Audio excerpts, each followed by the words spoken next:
Question number 14. A 1.2 meter tall girl spots a balloon moving with the wind in a horizontal line at a distance of 88.2 meter from the ground. The angle of elevation of the balloon from the eyes of the girl at any distance is 60 degree. After some time the angle of elevation reduces to 30 degree. Find the distance traveled by the balloon during the interval. तो आइए सबसे पहले इस figure को समझते हैं। ये ground है हमारा। यहाँ पे एक गर्ल खड़ी है जिसकी हाइट है 1.2 मीटर। एयर में मान लीजिए यहाँ पे एक बैलून है। इस गर्ल ने इस बैलून को जब देखा तो आई से और ऑब्जर्वेशन पॉइंट के बीच में जो लाइन बनी, that is line of site, ये हमारी बनी। इसका एंगल ऑफ एलिवेशन, क्योंकि ऊपर की तरफ देखा जा रहा है तो जाहिर सी बात है एंगल ऑफ एलिवेशन बनेगा। तो एंगल ऑफ एलिवेशन बना 60 डिग्री। ना एंगल ऑफ एलिवेशन बनाने के लिए लाइन ऑफ साइट के लिए हमारे पास एक हॉरिजॉन्टल लाइन भी होनी चाहिए। तो यहाँ पर हमारी हॉरिजॉन्टल लाइन एयर में बनेगी बिकॉज ऑब्जर्वर की आई एयर में। तो ये एंगल हमारा कितने का बना? 60 डिग्री का।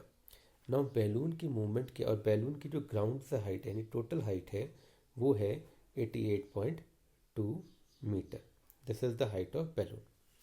नाउ बैलून की जो मूवमेंट है वो हॉरिजॉन्टल है, यानी बैलून यहाँ से ऐसे मूव कर रहा है। मान लीजिए आफ्टर सम टाइम बैलून हमारा यहाँ पहुँच गया इस पॉइंट पे।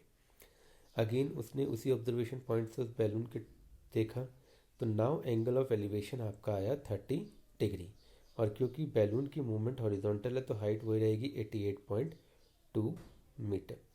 नाउ हमें प्रूफ फाइंड आउट करना है कि how much distance balloon has covered, means यहाँ से लेके यहाँ तक जाने में कितना डिस्टेंस कवर किया गया। तो हम देख रहे हैं ये जो हॉरिजॉन्टल डिस्टेंस एयर में होगा वो डिस्टेंस हम इतना भी वही डिस्टेंस होगा और ये वाला डिस्टेंस भी वही डिस्टेंस होगा।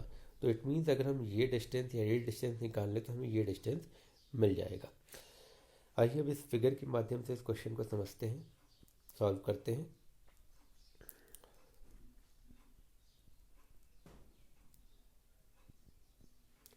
अब इस फिगर में देखिए जो बैलून की पोजीशन है स्टार्टिंग में ए पर है और गर्ल की जो आई है वो सी पे है। मान लीजिए गर्ल का फुट है ग्राउंड में, उसको हम पोजीशन देते हैं डी। तो सी डी जो है वो हाइट ऑफ द गर्ल दिखा रहा है, यानी कि गर्ल को डिनोट कर रहा है। C D is denoting girl. अब बैलून ए पोजीशन पे है, हम ग्राउंड में सपोज एक पॉइंट ले लेते हैं ई।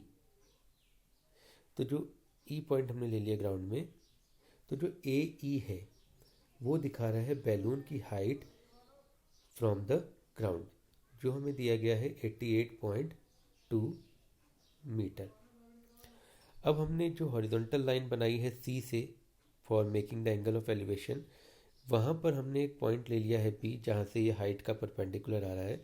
तो अगर हम इस ए बी की हाइट निकालना चाहें तो हम ए बी को ऐसे निकाल सकते हैं, A B equals to A E minus B E. A B mean यहाँ से लेके यहाँ तक का डिस्टेंस। तो ए बी हमने निकाला बिकॉज ये क्या है कि हमारा जो राइट ट्राइंगल बनेंगे उसमें परपेंडिकुलर का काम करेगा।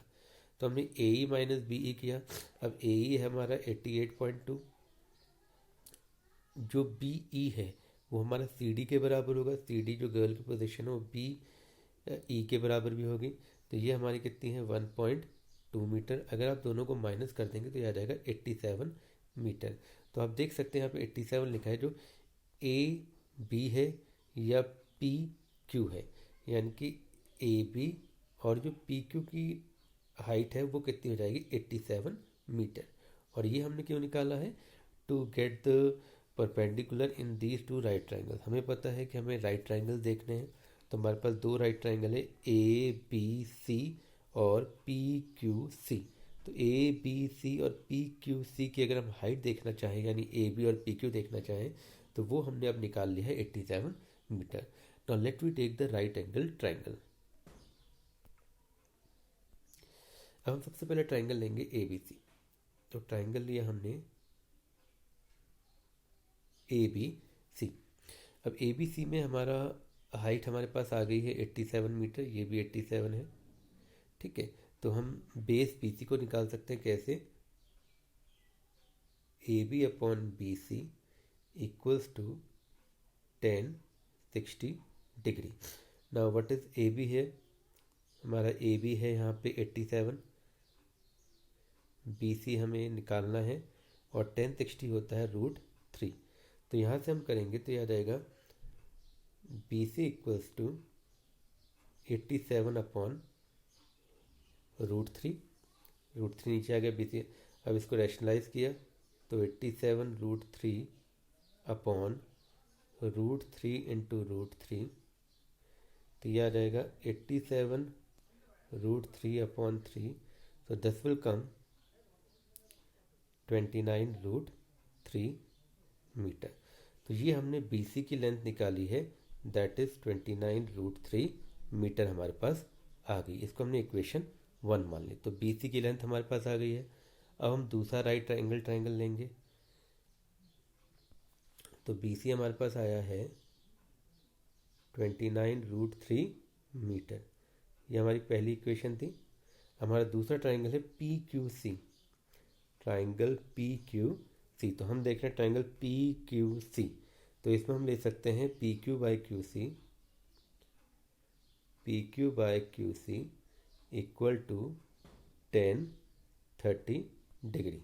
अब PQ की वैल्यू है 87, QC हमें नहीं पता है, तो 1030 होता है 1/√3। तो हमारा QC आ जाएगा 87 √3। ये हमारी इक्वेशन 2 होगी। अब आप फोकस करिए इक्वेशन 1 और इक्वेशन 2 पर।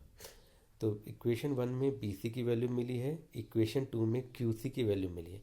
अगर हम दोनों को माइनस कर दें, यानी कि हम कर दें QC माइनस BC, तो अगर हम देखें फिगर में QC माइनस BC, ये हमारा आ जाएगा QB के बराबर, और ये हो जाएगा हमारा 87 √3 माइनस 29 √3। तो 87 √3 माइनस 29 √3 हम अगर करेंगे तो हमारा आ जाएगा ये कितना, 87 में से 29 if we subtract, so it will कम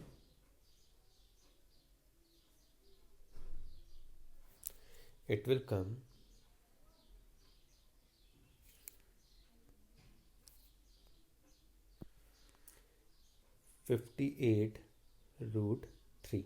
और ये किसकी वैल्यू आई हमारी, BQ की। तो हमने दोनों इक्वेशन को माइनस किया तो हमें BQ मिला 58 √3। ना हमें पता है BQ किसके बराबर होगा, AP के बराबर होगा। तो नहीं, मेरा AP भी BQ के बराबर हो गया। ये आ गया आपका 58 √3 मीटर। तो अगर हमें कहना है कि डिस्टेंस ट्रेवल्ड बाय बैलून, तो वो कितना हो गया,